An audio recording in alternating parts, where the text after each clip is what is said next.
And joining us now for more on this, Christian Whiten, a former State Department official under the Bush administration. Appreciate you being with us, sir.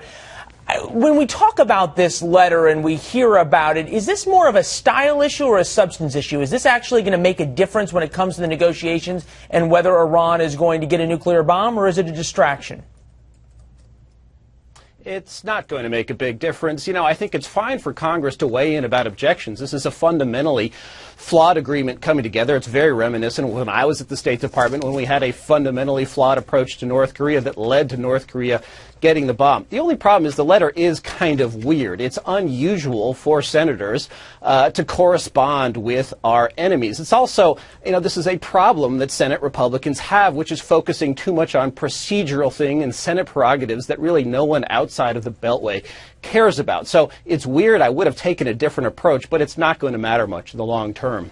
One other thing that was brought up, and it didn't seem to matter much either in the long run, but was the fact that Nancy Pelosi went to meet with President Assad back during the Bush administration, during the time you were at the State Department. From that sense, is these other regimes, Syria in that case, and now the Iranians, are they able to use the fact that they have this visit or these pictures, those kinds of things, to play one group off each other and try to actually exploit the divisions within inside the United States and within our political system, rather than come together with to the table with a cohesive message?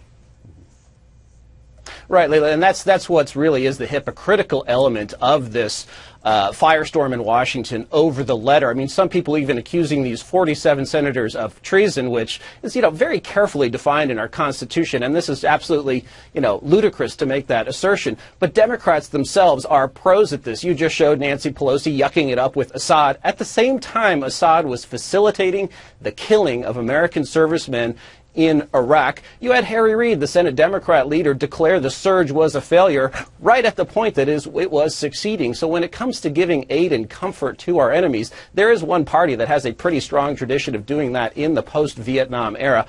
You know, but ultimately, these governments act according to their calculation of national interest. Iran, this radical Islamic regime, wants the bomb, and the only thing that's going to stop it is not pretty words in an agreement, but real steps that cause pain for Tehran. What I'm interested, though, Christian, is in the sense that Congress, especially this Republican Congress, seems to be doing so much to try to influence the Iran deal. But it seems as though the U.S. Congress and great senators still don't have that much kind of influence over national security and over foreign policy in the ways they did in the past. I'm going back to guys like Jesse Helms, those kinds of people who really had a huge amount of moral authority to speak when it came to national security matters. Why is that?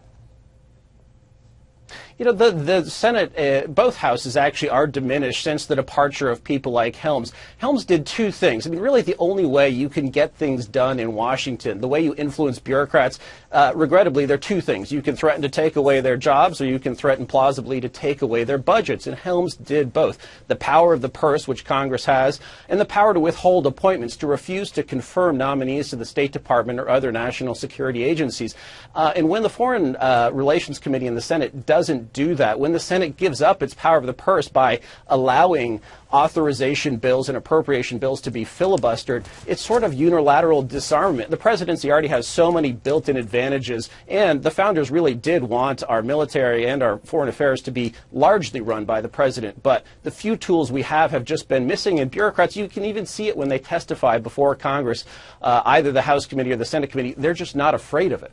Well, a very interesting perspective, especially on that last point. We appreciate your insight. Christian Whiten, thanks for being with us.